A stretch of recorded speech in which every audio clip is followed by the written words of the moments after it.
warahmatullahi wabarakatuh. Selamat malam teman-teman. Apa kabar? Semoga selalu diberi kesehatan. Kembali lagi di ARC Horror Story. Pada kesempatan kali ini, saya akan membacakan pengalaman horor yang dialami oleh Kak Cinta Kirana. Seperti apa ceritanya? Langsung saja simak ceritanya. Halo, cerita ini adalah pengalaman saya sendiri saat saya bekerja part-time di salah satu mall di daerah Bandung.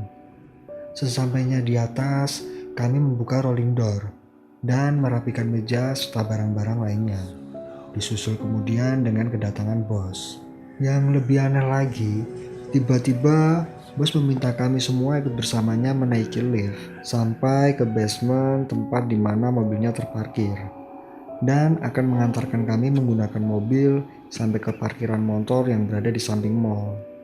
Lift tiba-tiba terguncang keras, seolah ada sesuatu yang besar dan baru saja masuk ke dalam lift. Benar saja, alarm lift kemudian langsung berbunyi nyaring, dan lampu overload atau kelebihan muatan menyala. Sesampainya di basement, kami turun dan segera menaiki mobil bos. Saat itu tidak ada percakapan sama sekali, sampai akhirnya kami diturunkan di parkiran motor. Bos pun pergi melesatkan mobilnya. Kami saling bertatapan, kemudian bertanya-tanya, tadi itu apa? Saya adalah satu-satunya perempuan di tim marketing ini. Sebelumnya, saya mendapat informasi tentang lowongan pekerjaan ini dari teman SMA yang mengundurkan diri dan meminta saya untuk menggantikannya.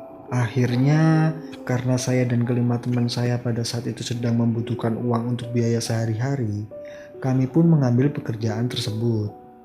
Kami berangkat ke mall dengan menggunakan sepeda motor.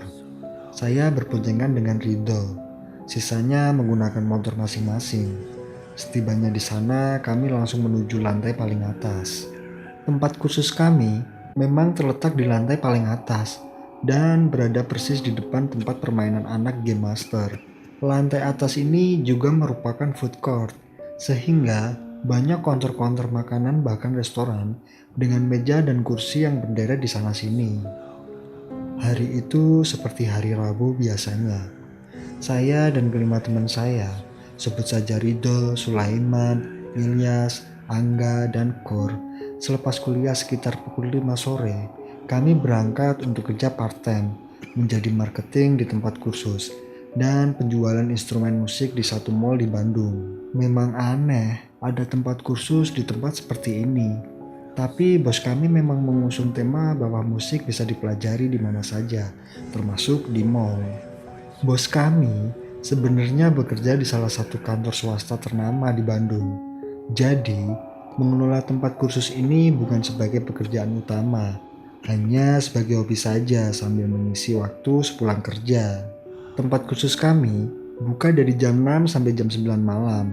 Sebenarnya hari ini tidak ada kelas, tapi kami harus datang untuk meeting persiapan pagelaran musik yang akan dilaksanakan dalam waktu dekat. Tepat jam 8 malam, suara riuh dari permainan Game Master yang menggema ke seluruh lantai atas tiba-tiba berhenti, dan lampu-lampunya mulai dipadamkan. Mendadak suasana hening seketika. Saya melirik jam tangan dan merasa aneh, karena biasanya Game Master ini akan berhenti beroperasi jam setengah 9 malam. Hari ini tidak seperti biasanya. Food court pun tutup lebih awal, dan hanya menyisakan meja-meja kosong dan kegelapan di beberapa titik. Karena merasa tidak nyaman dengan keheningan ini, bos kami mengakhiri pembicaraan dan membereskan barangnya. BTW, parkiran mobil dan motor di mall ini memang terpisah. Kami yang awalnya heran, akhirnya mengikuti keinginan bos karena merasa segan. Kami pun mematikan lampu tempat kursus dan menutup rolling door, kemudian berjalan menuju lift yang terletak di ujung pojokan lantai atas. Di seberang lift terdapat wastafel dengan cermin besar yang memanjang. Bos menekan tanda panah ke bawah pada tombol di dinding samping lift. Tidak lama lift pun terbuka. Kami berenam dan bos serta dua pengunjung lainnya memasuki lift. Salah satu dari kami menekan tombol B1, dan hanya tombol itu saja yang ditekan, yang menandakan kami semua hanya menuju basement saja. BTW, lift ini selain lift untuk penumpang, difungsikan untuk mengangkut barang juga. sehingga memiliki 2 bukaan pada pintu lift. Setelah menuruni 1 lantai, lift berhenti di lantai berikutnya. Ini bukan lantai B1. Secara mekanisme kerja lift, harus ada yang menekan tombol lift dari luar agar lift bisa berhenti di lantai tersebut. Pintu lift perlahan terbuka dari sisi yang berlawanan saat kita masuk. Kosong, hening. Hanya terlihat lorong-lorong mall yang sudah gelap gulita dan semua toko yang ada di lantai tersebut telah tutup. Saya yang ada di samping pintu akhirnya memeriksa samping kanan dan kiri lift, memastikan ada orang atau tidak. Dan hasilnya tidak ada seorang pun di sana. Mungkin orang yang menekan tombol lift sudah pergi menggunakan tangga, batinku saat itu. Tiba-tiba terdengar suara. Aku sontak melirik bos dan melihat wajahnya pucat disertai dengan keringat dingin di pelipis matanya. Kami saling bertatapan satu sama lain. Dengan panik, bos lalu menyuruhku untuk menekan tombol penutup pintu. Di tengah kepanikan, aku menekan tombol tersebut beberapa kali dan nihil. Pintu sama sekali tidak tertutup dan suara alarm masih terdengar memekakan telinga. Saat saya memasukkan kembali badan saya yang menutupi sensor pintu lift agar tidak tertutup, tiba-tiba tidak mungkin kami overload.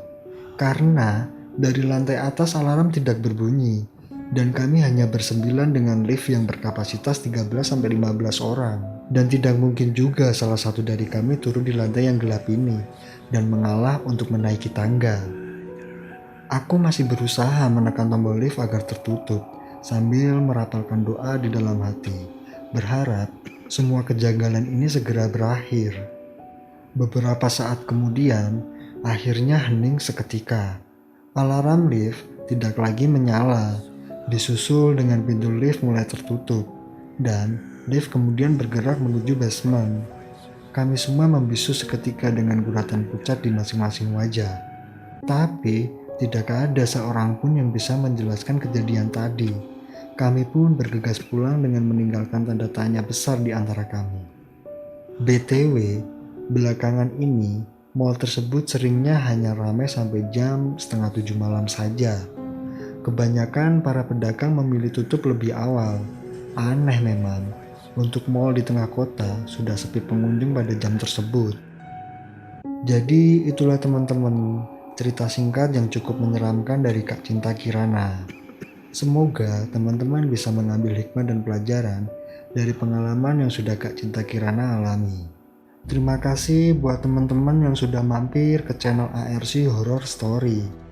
Jika kalian suka dengan ceritanya, silakan like, share, dan komentar. Jangan lupa juga subscribe sebagai bentuk dukungan kalian di channel ini. Dan jangan lupa klik tombol loncengnya agar teman-teman gak ketinggalan cerita-cerita horor selanjutnya. Sampai jumpa di episode selanjutnya. Assalamualaikum warahmatullahi wabarakatuh.